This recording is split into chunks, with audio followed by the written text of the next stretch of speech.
नमस्कार, आपके साथ मैं हूं सुखवीर। आप देख रहे हैं आपका अपना चैनल भिवानी हलचल। सबसे पहले की नजर आज की न्यूज हेडलाइंस पर। माता के मंदिरों में अंतिम नवरात्रि पर उमड़ा आस्था का सैलाब, रक्तदान शिविर का हुआ आयोजन। रावण दहन कार्यक्रम पर पुलिस की रहेगी पैनी नजरें, रावण के 100 फुट के पुतले का होगा दहन। आंगनवाड़ी वर्करों ने अपनी मांगों को लेकर किया प्रदर्शन। मानवीय संवेदनाओं को जागृत करने के लिए न्याय सद्बुद्धि यज्ञ का आयोजन। बाजरे की सरकारी खरीद हुई शुरू, मार्केट कमेटी ने जुटाई सभी व्यवस्थाएं।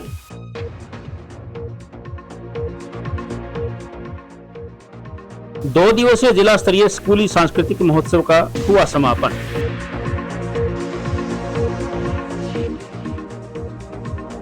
डेंगू व मलेरिया को रोकने के लिए स्वास्थ्य विभाग की टीमें कर रही हैं डोर टू डोर सर्वे। अवगुणों का नाश करने वाली है शिव शक्ति देविया, कहा बीके रजनी बहन ने। अब खबरें विस्तार से। छोटी काशी के विभिन्न मंदिरों में 9 दिनों तक मां दुर्गा के अलग अलग रूप की पूजा करते हुए अंतिम नवरात्रि के दिन माता के अलग अलग स्वरूपों की पूजा की गई। विभिन्न शक्तिपीठों और मंदिरों में सुबह से ही पूजा के लिए भक्तों की भीड़ लगी रही।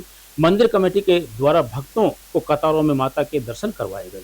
वहीं पुलिस प्रशासन के द्वारा भी किसी भी अप्रिय घटना को रोकने के लिए सीसीटीवी कैमरे और कर्मचारियों को लगाकर पैनी नजर रखी गई। वहीं देवसर धाम ट्रस्ट और नंद बाबा सेवा समिति के संयुक्त रूप से यात्री निवास धर्मशाला में रक्तदान शिविर का आयोजन किया गया। रक्तदान शिविर में 21 रक्तदाताओं ने स्वेच्छा से रक्तदान कर समाज को सेवा का संदेश दिया। शिविर के आयोजक RCIT प्रबंधक संजय कामरा ने जरूरतमंद लोगों की सहायता के लिए युवाओं से रक्तदान करने की अपील। देवसर माता मंदिर के पुजारी कौरपाल ने मां भगवती की स्तुति और महिमा पर प्रकाश डाला। उन्होंने बताया कि यहां दूर दराज से श्रद्धालु पूजा अर्चना के लिए पहुंच रहे हैं। आयोजकों के अनुसार देश विदेश से माता के भक्त नवरात्रि में विशेष रूप से दरबार में आते हैं और अपनी मनोकामना पूर्ण होने का आशीर्वाद प्राप्त करते हैं। उन्होंने बताया कि नवरात्र केवल देवी पूजन का पर्व नहीं है, बल्कि नारी शक्ति के सम्मान का संदेश भी देता है। नारी ही सृष्टि की आधारशिला है, जो परिवार, समाज और राष्ट्र को ऊर्जा और प्रेरणा देती है।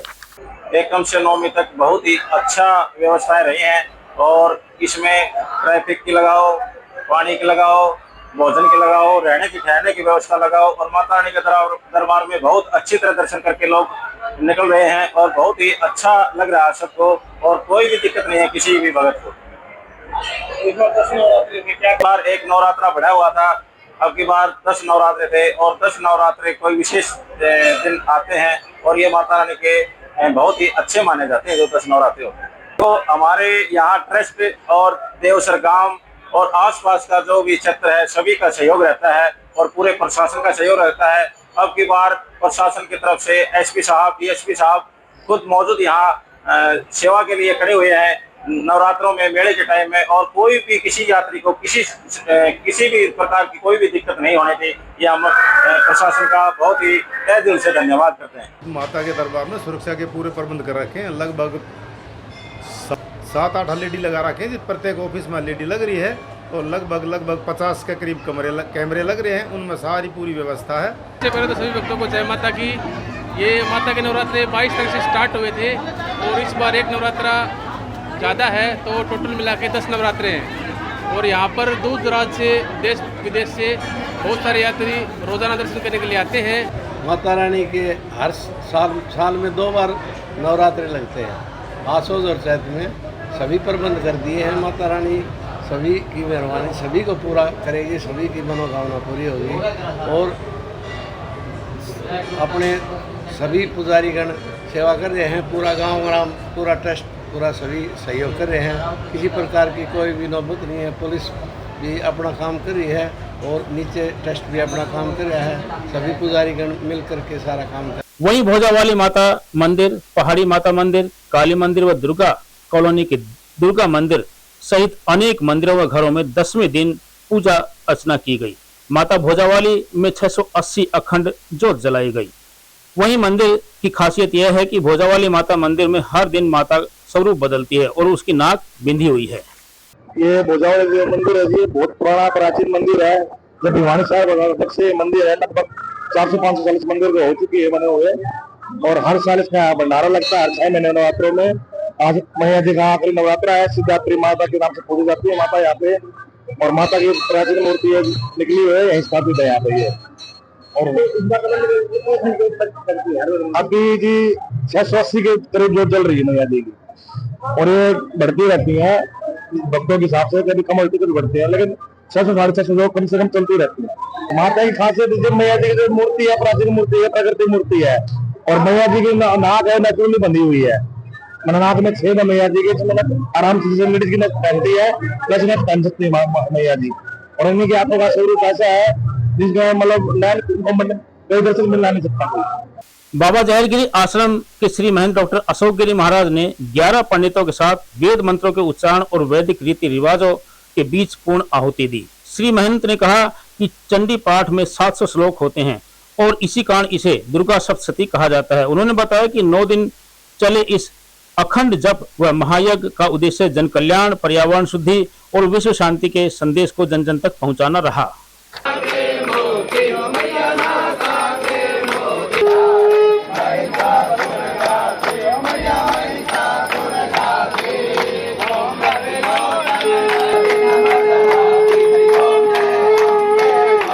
मान धने भौतिक कृपा किम न करते, माँ भगवती की जब कृपा हो जाए तो क्या संभव नहीं है। एक दिन, एक रात, एक वर्ष, एक कुछ भी बढ़ सकता है। और नवरात्र भरना साधना का भरना होता है, यानी कि एक दिवस और साधना का मिला है, भक्ति का मिला है, पूजा का मिला है, उपासना मिला है। कंजगाई जी हमारे यहाँ बाबा जहरगिरी आश्रम में पिछले 9 दिन से चल रहा था अखंड चंडी याग, अर्थात कि जो नॉन स्टॉप था, ब्राह्मणों द्वारा और यजमानों द्वारा, साधु संतों द्वारा अभ्यागत और महंत टीचर बहुत जिसमें सभी संत आए, उन्होंने अपना समय दिया और अखंड आहुति प्रदान की।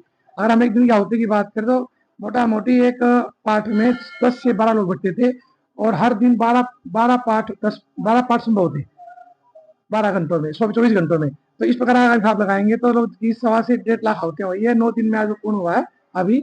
और उस 9 कन्या का पूजन करके शास्त्र कन्याओं का पूजन किया जाएगा।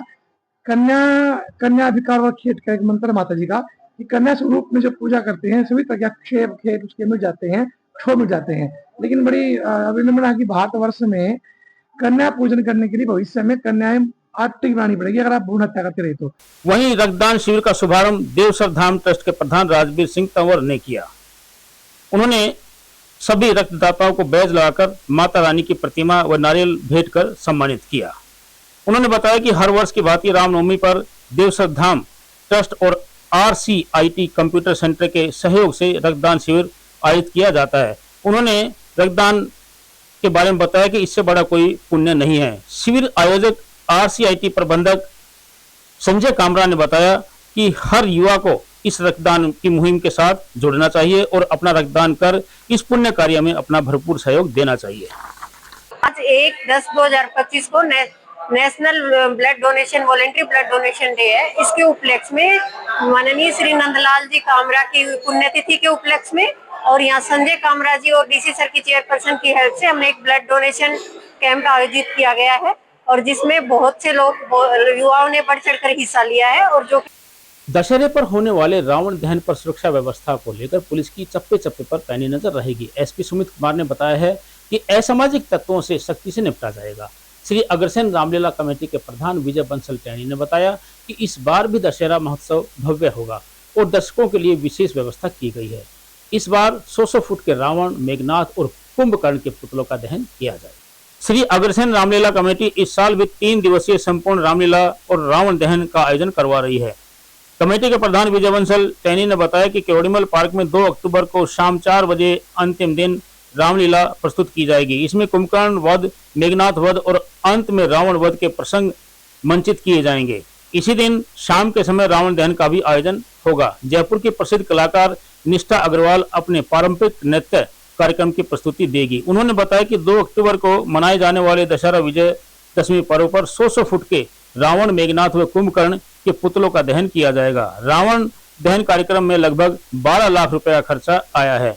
वहीं SP सुमित कुमार ने दशहरे पर्व के दौरान कानून व्यवस्था को बनाए रखना, यातायात को सुचारू रूप से संचालन, समारोह की शांतिपूर्वक समापन और जान और माल की रक्षा करना पुलिस प्रबंध का मुख्य उद्देश्य है। इसके लिए पुलिस सुरक्षा का उचित प्रबंध किया गया है। शहर के सभी स्थलों पर सिविल ड्रेस में भी महिला व पुलिस कर्मियों की ड्यूटी लगाई गई है, जो हर संदिग्ध परिस्थिति पर नजर रखेंगे। एसपी ने सभी थाना प्रभारियों को निर्देश दिए हैं कि सभी थाना प्रभारी आयोजन समिति के साथ तालमेल रखेंगे। रावण दहन कार्यक्रम स्थल के चारों तरफ अच्छी तरह से बैरिकेटिंग हो और जनता के आने जाने के लिए रास्ता निर्धारित हो। 35 परिवारों के साथ यूपी के कलाकारों ने, जिनको हमने रोजगार भी दिया है, 100 फुट के पुतले बनाकर तैयार करके लगाए जा रहे हैं। ये काफी आकर्षक का केंद्र होंगे। इनके अंदर हमने कोल्ड आतिशबाजी का प्रबंध किया गया है, जो बाहर के कलाकारों द्वारा लगाई गई है, जो प्रदूषण रहित रहेगी। आप देख रहे हैं कि करीबन 10 लाख रुपए की लागत से ये तीनों पुतले व आतिशबाजी का प्रबंध किया गया है। कल हमने लीला का 30 सितंबर को लीला का आरंभ कर दिया गया। भगवान की चलो शाम को मेहर रही, मौसम साफ रहा, खूब अच्छी लीला भिवानी के कलाकारों द्वारा दिखाई गई। इतने बढ़िया कलाकार जो भिवानी के हमने चुने हैं, उनकी ड्रेसें, उनका मेकअप देखते ही, उनकी कलाकारी देखते हुए बनती थी। मैं आपको भिवानी वासियों के कहना चाहता हूँ, आपने लाल किला की रामलीला भी देखी होगी, एक बार भिवानी की रामलीला भी देखे, आपको पता चलेगा कि भिवानी में कितनी कला जिंदा है और कला ही भिवानी की जान है। 30-40 साल पहले यही कलाकार कुछ मतलब छोटी छोटी गलियों में रामलीला करते थे। अब इन्होंने भव्य शेठ किरोड़ीमल पार्क का स्वरूप ही बदल दिया। यहाँ पूरी तरह से सुविधाएं, सीसी कैमरे, बैठने की सभी के लिए प्रबंध है। कल इनका 2 अक्टूबर को बुराई पर अच्छाई की जीत का अंत होगा। आप देख रहे हैं कि किसी प्रकार की कोई असुविधा नहीं होने दी जाएगी। रामलीला कमेटी ने काफी प्रबंध किए। देखिए, 3 पुतले रावण कुंवर मेघनाथ के 100 फुट के बनकर तैयार हो चुके हैं। आप देख रहे हैं, खड़े भी किए जा रहे हैं। कल इनका 2 अक्टूबर को दहन होगा लगभग 7 बजे के करीबन। और रावण कुंवर मेघनाथ जो तीनों पुतले बनाए गए, हमने इन 30 परिवारों को रोजगार देने का भी काम किया है। लगभग 30 लोग इस कार्य में 20 दिन से लगे हुए थे। सभी के बैठने की उचित व्यवस्था है, पानी की व्यवस्था रहेगी, सीसीटीवी कैमरे से हर मूवमेंट लेस रहेगी ताकि कोई अप्रिय घटना न हो सके।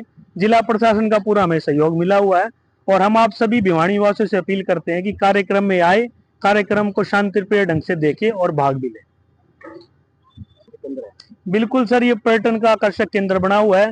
दिल्ली की रामलीला के बाद भिवानी का ही नंबर आ रहा है और जो कल रामलीला हुई उसकी पूरी भिवानी में चर्चा है। इतनी मनमोहक, इतनी सुंदर रामलीला थी, कंठस्थ, जो बिना रुके बिना झपके उन्होंने जो डायलॉग बोले हैं, पूरी भिवानी में चर्चा है। आज कल से भी ज्यादा भीड़ आएगी और दशहरे वाले दिन का तो आपको भीड़ का पता है, बहुत ज्यादा भीड़ आती है। भैया ये हमारे वालिद साहब भी करते थे और हम भी करते हैं, मतलब हमारे भैया भी करते थे, वो एक्सपायर हो गए और उनके एवज में मतलब हम भी करते हैं। तो माना जा सकता है जो पुतला कार्य है पीढ़ी दर पीढ़ी आप करते हैं? बिल्कुल बिल्कुल जी, बिल्कुल पीढ़ी दर पीढ़ी करते हैं। तो सर जो कितने की जो इसमें ये लगा लो जी, हमारे करीब 30 से 40 बंदे लगते हैं। कुछ यहाँ हरियाणा में होते हैं, रोहतक में है, भिवानी में है, कलानौर में है और 2-3 जगह हमारे दिल्ली में बनते हैं, नोएडा में है और एक फरीदाबाद में है और एक CBD ग्राउंड में है शादरा। तो अब तो पहले बनता था हमारा एक लाल किले में, काफी टाइम पहले वहाँ बनाते थे 100-110 फुट का। तो भिवानी की अगर बात करें जी जी, भिवानी में भी ये 100 फुट का बनाया है हमने रामनाथ। ये पहले दिल्ली में बनता था और अब ये भिवानी में ही बन रहा है और आगे देखते हैं। सोच ये है कि आगे और बड़ा बनाने की। जी बिल्कुल, हमारी रोजी रोटी है जी। हमारा काम मतलब इस चीज से जुड़ा हुआ है काफी टाइम से, तो ये मान नहीं जा सीधा माना जा सकता है कि हमारी रोजी रोटी का इससे कनेक्टेड कहीं से कहीं तक है। आंगनबाड़ी वर्कर्स ने 26,000 रुपए वेतन, 3G फोन की जगह 5G फोन दिए जाने और पक्का करने की मांगों को लेकर सरकार के खिलाफ लघु सचिवालय के बाहर प्रदर्शन किया। जिला प्रधान सुलोचना और मूर्ति ने बताया कि सरकार द्वारा दिए गए 3G मोबाइल फोन में नेटवर्क नहीं होने के कारण रोजाना बच्चों से संबंधित डाटा विभाग को भेजने में परेशानी आती है। प्रदर्शन कर रही आंगनबाड़ी वर्कर्स ने सरकार से सुप्रीम कोर्ट के द्वारा दिए गए फैसले को लागू करने की मांग की। आंगनबाड़ी वर्कर जिला यूनियन प्रधान सुलोचना ने कहा कि सरकार उन्हें 3G फोन देकर वर्कर से 5G का काम करवा रही है। मानदेय के नाम पर न के बराबर सैलरी देती है। भिवानी जिले में ऐसे कई गांव हैं जहां पर नेटवर्क की समस्या है। सरकार द्वारा जो फोन दिए गए हैं वह हैंग हो जाते हैं। उससे फेस कैप्चर करना तो बहुत दूर की बात है। फेस कैप्चर करते हुए OTP इनवैलिड बताता है। लाभार्थी 2-2 घंटे तक इंतजार करते रहते हैं, लेकिन उसका फेस कैप्चर नहीं हो पाता, जिससे वर्कर और लाभार्थियों में मनमुटाव की भावना पैदा होने लगी है। उन्होंने कहा कि आंगनवाड़ी में आने वाला राशन की गुणवत्ता सही ढंग से नहीं आती है। नई पंजीरी 3 तरह की आई हुई है, उसमें लाभार्थी नाखुश है। गर्मियों में बाजरा कोई नहीं लेना चाहता। वर्करों को राशन, ऑनलाइन काम और नैपकिन देकर इतना उलझा दिया कि वह आंगनवाड़ी में आने वाले बच्चों पर ध्यान नहीं दे पाती। आंगनवाड़ी वर्कर जिला प्रधान मूर्ति ने कहा कि वर्कर को उच्च कोटि के फोन या टैब दिए जाएं, सिम और डाटा पूरा उपलब्ध करवाया जाए, वर्कर का 26,000 रुपए वेतन किया जाए और वर्कर को सुप्रीम कोर्ट द्वारा जारी हुआ ग्रेजुएट का फैसला लागू किया जाए। मेरा नाम मूर्ति विचारणिया, ब्लॉक लुहारी, और मैं यूनियन की जिला प्रधान हूँ। आज हमारी इस स्कीम को पूरे 50 साल लागू हुए। 2 अक्टूबर 1975 में सोनीपत डिस्ट्रिक्ट और मथुरा ब्लॉक में सबसे पहले ये स्कीम लॉन्च हुई थी और श्रीमती इंदिरा गांधी जी के नेतृत्व में ये स्कीम हरियाणा में आई थी। लेकिन इन 50 सालों में आज तक हमारा सरकार ने कुछ नहीं किया। शुरू में जब ये स्कीम लागू हुई तो टीकाकरण के नाम से ही औरतें मतलब अपने घर के दरवाजे बंद कर लिया करती। इतना भय था कि हम टीके नहीं लगवाएंगे, लेकिन उनको इतना जागरूक करके आज खुद गर्भवती धात्री या और मतलब छोटे बच्चे हैं, उनके पेरेंट्स खुद फोन करके ये पूछते हैं सेंटर में टीकाकरण कब होगा। ये हमारी मेहनत का फल है। पहले डिलीवरी मोस्टली घरों में हुआ करती थी, तो जच्चा और बच्चा दोनों को खतरा होता था, लेकिन इतना जागरूक कर किया है कि आज एक भी डिलीवरी घर पे नहीं होती, हॉस्पिटल में होती है। तो इससे जन्म मृत्यु दर में भी मतलब गिरावट आई है। जो जच्चा बच्चा की मृत्यु दर थी वो कम हुई है। टिटनेस के टीके लगते हैं, उनसे भी मृत्यु दर कम हुई है। और हमारी मांग है जी, पक्का कर्मचारी घोषित करो। हमारे 50 साल पूरे हो गए जी, हमें आज तक कुछ भी उसी जगह बैठे हैं जी।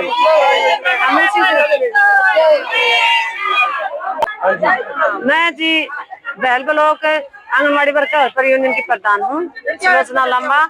हमारी मांग है ये है जी, हमारे 50 साल पूरे हो गए हैं जी, पक्का कर्मचारी घोषित करो। हमें कुछ भी नहीं दिया। एक तरफ है बेटी बचाओ बेटी पढ़ाओ, हम भी तो किसी की बेटियां हैं। इतने जैसे 14,000 रुपए में मंत्रियों के तो कुत्ते बिस्कुट खा जाते हैं, हमें 14,000 में हम हमारा काम कर रहे हैं, हमें कुछ भी नहीं दे रहे जी। वो सब 24 घंटे काम कर रहे हैं। न्यायालय परिसर में आयोजित न्याय सद्बुद्धि यज्ञ में पूर्व न्यायाधीश वेदप्रिय आर्य ने आहुति देते हुए कहा है कि न्यायाधीशों को सद्बुद्धि प्रदान करने के लिए यज्ञ का आयोजन किया गया है, ताकि वे न्याय के पथ पर चलकर निष्पक्ष रहकर मुकदमों का निपटारा कर सके। इस अवसर पर सभी अधिवक्ताओं और न्यायाधीशों ने यज्ञ में आहुति दी। पूर्व न्यायाधीश एवं एडवोकेट वेदप्रिय आर्य ने कहा कि न्यायाधीश को सद्बुद्धि प्रदान करने के लिए न्याय सद्बुद्धि यज्ञ का आयोजन किया गया है, ताकि वे न्याय के पथ पर चलकर सभी के साथ न्याय करें और न्यायालय में बैठकर किसी के साथ पुलिस जैसा रवैया न करें। यह श्रृंखला तब तक जारी रहेगी जब तक कि पारिवारिक न्यायाधीश इस यज्ञ में बैठकर आहुति न दें। अगला यज्ञ 12 अक्टूबर को शरद पूर्णिमा के दिन किया जाएगा। एडवोकेट संदीप कौशिक ने कहा कि यह न्याय सद्बुद्धि यज्ञ श्रृंखला मानवीय संवेदनाओं को जागृत करने के लिए की गई है, ताकि न्यायाधीश को इतना जरूर संज्ञान हो कि न्याय करते समय मानवीय संवेदनाओं को ध्यान में रखे। वेदप्रिय आर्य एडवोकेट, यहाँ भिवानी न्यायालय में अभिभाषक हूँ। हमने यह न्याय सद्बुद्धि यज्ञ श्रृंखला माननीय पारिवारिक न्यायाधीश महोदया को सद्बुद्धि प्रदान करने हेतु प्रारंभ की है, और हम ईश्वर से प्रार्थना करते हैं कि हे परमपिता परमात्मा, पारिवारिक न्यायाधीश महोदया को सद्बुद्धि प्रदान करें, ताकि वो न्याय के पथ पर चलकर सभी के साथ न्याय करें।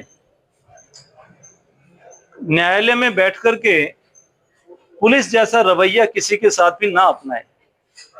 आज हमने यह तृतीय यज्ञ किया है और यह श्रृंखला तब तक जारी रहेगी जब तक पारिवारिक न्यायाधीश महोदया इस यज्ञ में बैठ करके हमारे साथ आहुति न दे। अनाज मंडी में बाजरे की सरकारी खरीद शुरू हो चुकी है। इस बारे में मंडी सचिव देवेंद्र ढोल ने कहा है कि किसानों के लिए मार्केट कमेटी प्रशासन के द्वारा सभी व्यवस्थाएं की गई हैं। उन्होंने कहा कि किसान अपनी फसलों को सुखा करके लाए ताकि उसे खरीदने में प्रशासन को कोई दिक्कत ना हो। वहीं उन्होंने बताया कि किसानों को ई पोर्टल पर बाजरे की भरपाई के लिए 575 रुपए बोनस के रूप में सरकार के द्वारा दिए जाएंगे। मंडी प्रधान भूरू बंसल ने बताया कि करीब 50,000 क्विंटल बाजरे की खरीद हो चुकी है।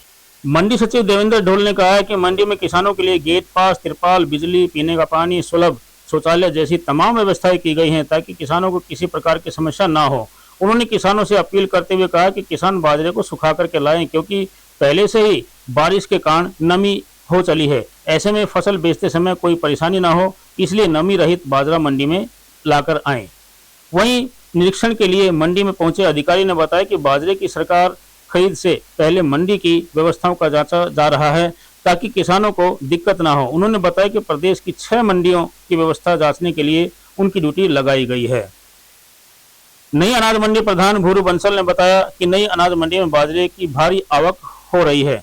अब तक करीबन 50,000 क्विंटल बाजरा आ चुका है। उन्होंने कहा कि किसानों के सामने अगली फसल की बुआई का समय है और उन्हें खाद, बीज और अन्य कृषि खर्चों के लिए पैसों की तत्काल जरूरत है। ऐसे में बाजरे की बिक्री ही उनकी आर्थिक जरूरतें पूरी करने का प्रमुख साधन है। सरकार ने ई पोर्टल पर खरीद शुरू होने से किसान के चेहरों में खुशी की लहर है। वहीं इस बारे में उन्होंने बताया किसानों को बाजरे की भरपाई के लिए 575 रुपए बोनस के रूप में मिलेंगे। क्या नाम आपका? थावर है जी। सावर जी, क्या कहेंगे तो मंडी में बाजार लेके आए हो तो कुछ समस्या है? समस्या नहीं, कुछ भी ना है। बाजरे का भाई ठीक नहीं मिल रहा। कोई भाव क्या आपका? ये 2040 है जी। तो सरकार कितने देगी भाव अंतर के? ये बेरों को कितना बताओ है, बोले 575 देगी या इतना बताओ है। भाकर दिया ना 2775 का, ये 200 रुपए का माइनस जा रहा है जी। इसका क्या इलाज है, हम क्या करें? नहीं, अगर बाजार बिक्री में कोई समस्या नहीं है ना, इस चीज में कोई समस्या नहीं है, पर भाव ठीक नहीं है बस जी। खूब परेशान था जी। एक बजे पहले लेके आए थे, बोले बाजरा खोल लिया, वापस ट्रैक्टर लेके गए, बोले 1 तारीख को लेना। आज एक को लेके आए 2000 रुपया दिखे थे, लेकिन फिर भी 2500 2550 पड़ा। और ये 2 किले में 25 क्विंटल बाजरा ना, ये 25 मन बाजरा 5000 भाड़ा लग गया।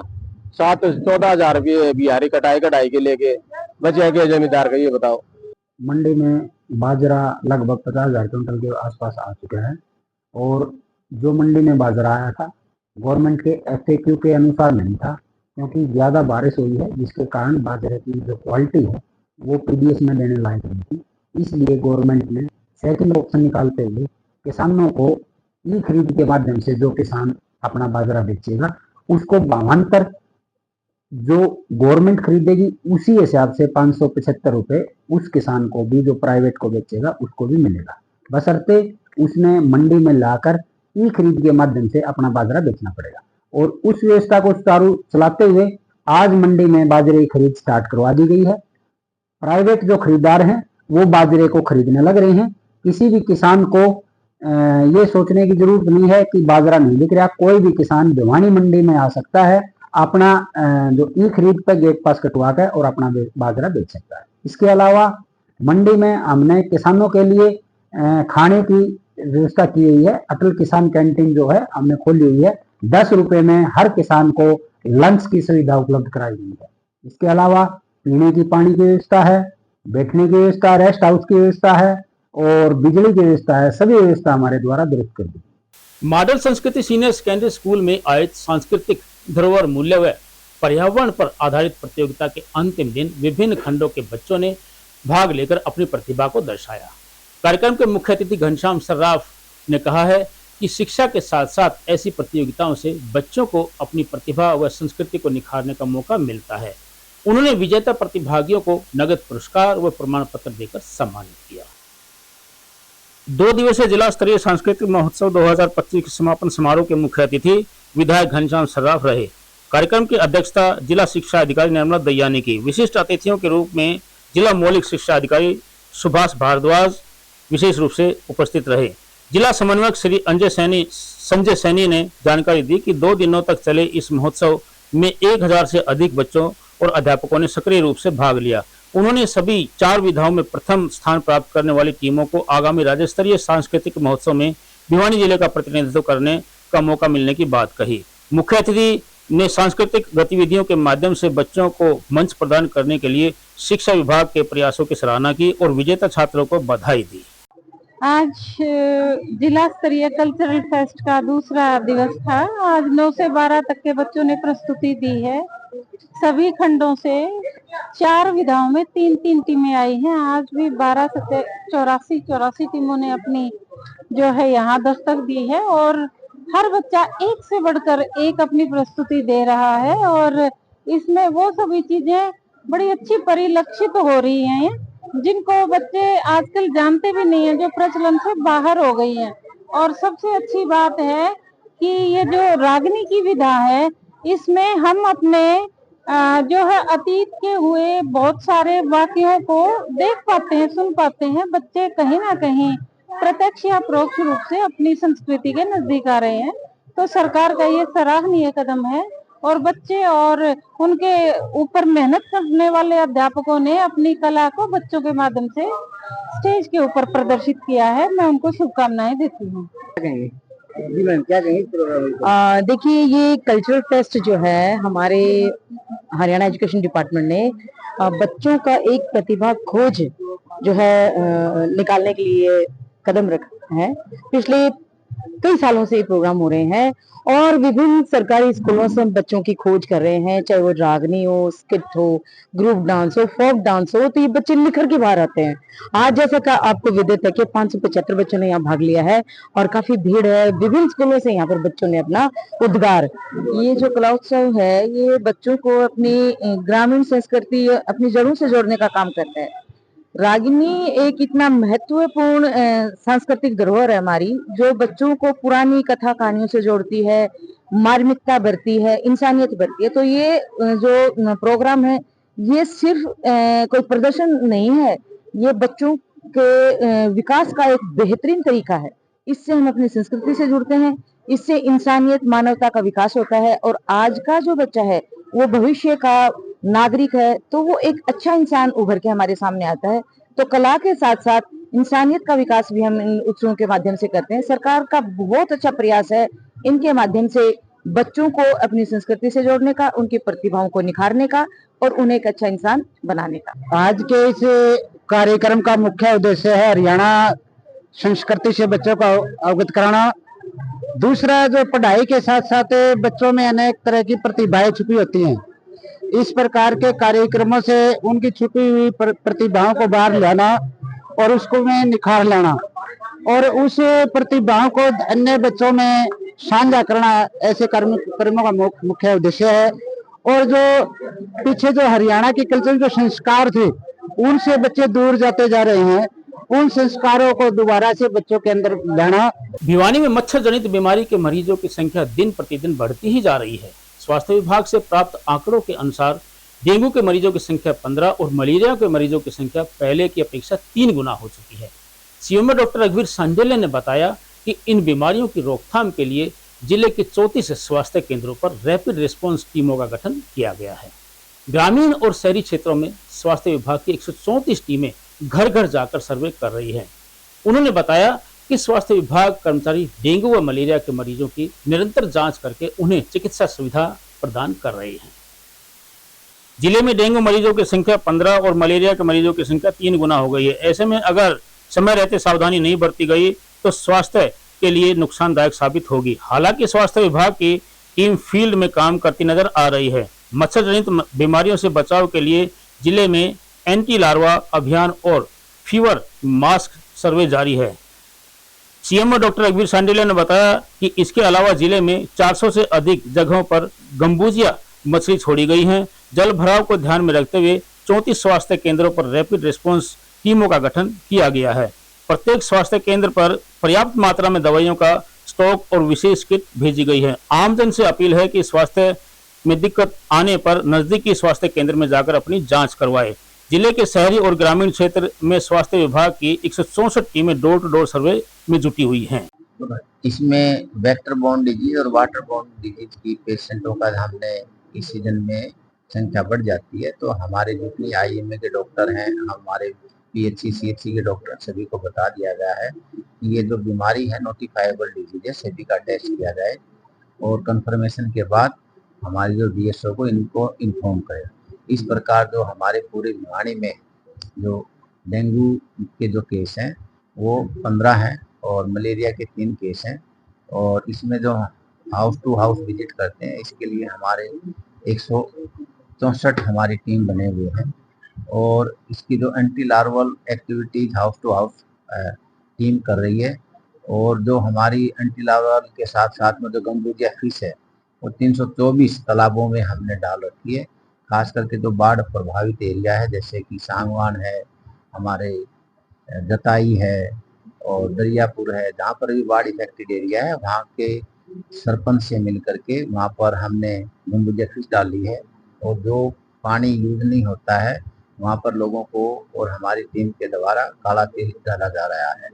आपके माध्यम से मैं बताना चाहूँगा कि हर व्यक्ति अब आने वाले समय में महीना 1.5 महीना 2 या 3 बातों का ध्यान रखें तो वेक्टर बोर्न डिजीज से हम बच सकते हैं।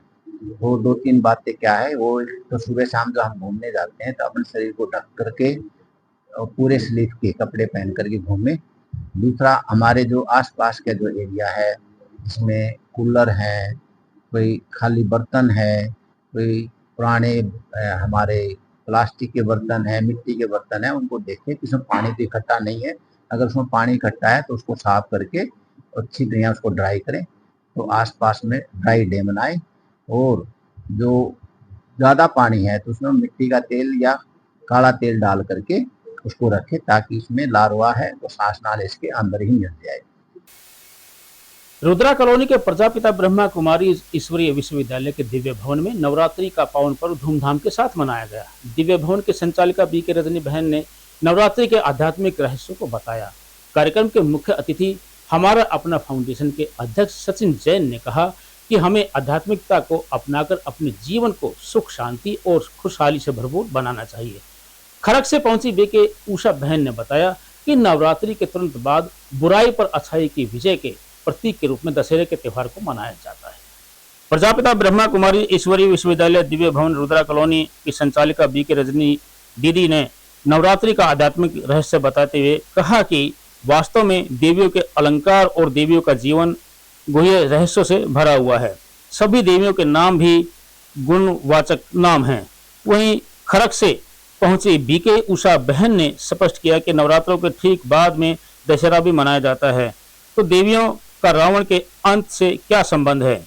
इस धरा पर अवतरित हुए स्वयंभू परमपिता परमात्मा निराकार शिव के साथ संबंध जोड़ अपने अंदर दिव्य गुणों को धारण कर 5 कर्मेंद्रियों को अपने वश कर 5 विकारों रूपी रावण को समाप्त करती है। उसी का यादगार नवरात्रि और दशहरा त्योहार मनाया जाता है। इन्हीं दिव्य रहस्यों को स्पष्ट करते हुए एक अलौकिक झांकी का आयोजन किया गया। मुख्य अतिथि वर्धमान ज्वेलर प्रोप्राइटर और हमारा अपना फाउंडेशन के चेयरमैन सचिन जैन ने दीप प्रज्वलन कर झांकी का शुभारंभ किया और कहा कि ब्रह्मा कुमारी संस्था समाज में आध्यात्मिक जागरूकता फैलाने का बहुत ही सराहनीय कार्य कर रही है।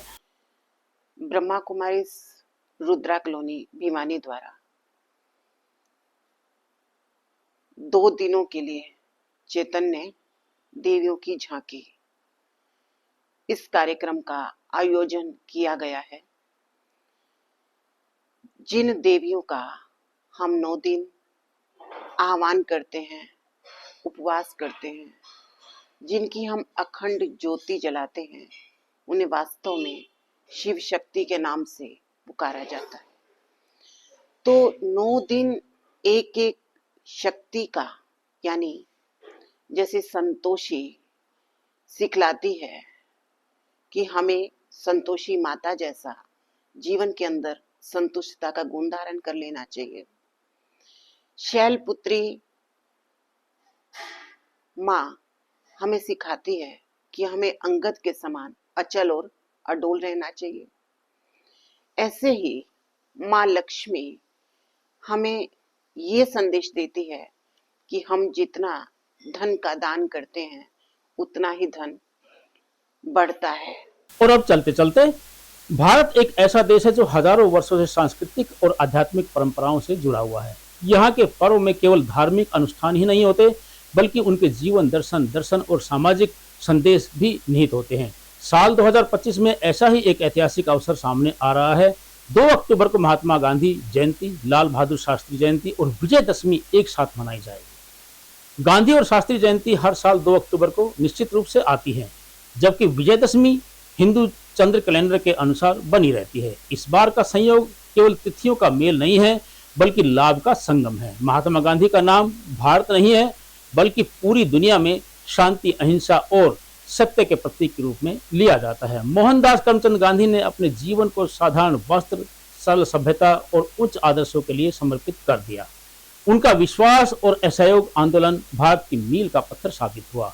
उन्होंने ब्रिटिश साम्राज्य की सेनाओं को बिना हिंसा और हथियार के चुनौती दी और यह सिद्ध कर दिया कि अहिंसा ही सबसे बड़ी शक्ति है। गांधी जी का योगदान केवल भारत की आजादी तक सीमित नहीं रहा। अमेरिका में मार्टिन लूथर किंग जूनियर और दक्षिण अफ्रीका में नेल्सन मंडेला ने अपने संघर्ष में अपने विचार रखे। संयुक्त राष्ट्र ने भी 2 अक्टूबर को अंतर्राष्ट्रीय अहिंसा दिवस की घोषणा करते हुए उनकी शिक्षा को वैश्विक मान्यता दी। लाल बहादुर शास्त्री भारतीय राजनीति के ऐसे आदर्श नेता थे जिन्होंने अपनी साख, ईमानदारी और राष्ट्रभक्ति से देशवासियों की आत्मा में अमिट स्थान बनाया। वे भारत के दूसरे प्रधानमंत्री बने और 1965 के भारत पाक युद्ध के समय पूरे देश का नेतृत्व साहस के साथ किया। उनका नारा जय जवान जय किसान आज भी भारत के उद्यमों, सेनाओं और किसानों की कंपनियों को दर्शाता है।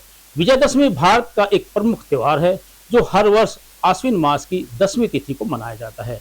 पौराणिक कथाओं के अनुसार भगवान श्री राम इसी दिन रावण का वध कर सीता माता को मुक्त करवाकर लाए थे। इस दिन पूरे देश में रामलीलाओं का मंचन होता है और रावण, मेघनाथ और कुंभकर्ण के पुतलों का दहन किया जाता है। दशहरा हमें यही सिखाता है कि बुराई कितनी भी शक्तिशाली क्यों ना हो, अंततः सत्य और धर्म की ही विजय होती है। और अंत में फिर से एक नजर आज की न्यूज हेडलाइंस पर। माता के मंदिरों में अंतिम नवरात्रे पर उमड़ा आस्था का सैलाब, रक्तदान शिविर का हुआ आयोजन।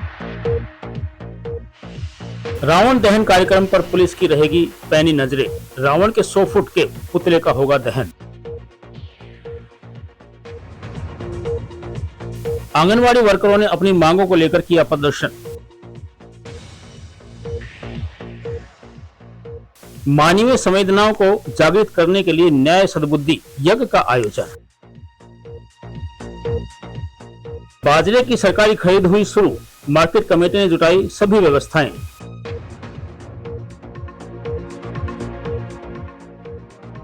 दो दिवसीय जिला स्तरीय स्कूली सांस्कृतिक महोत्सव का हुआ समापन।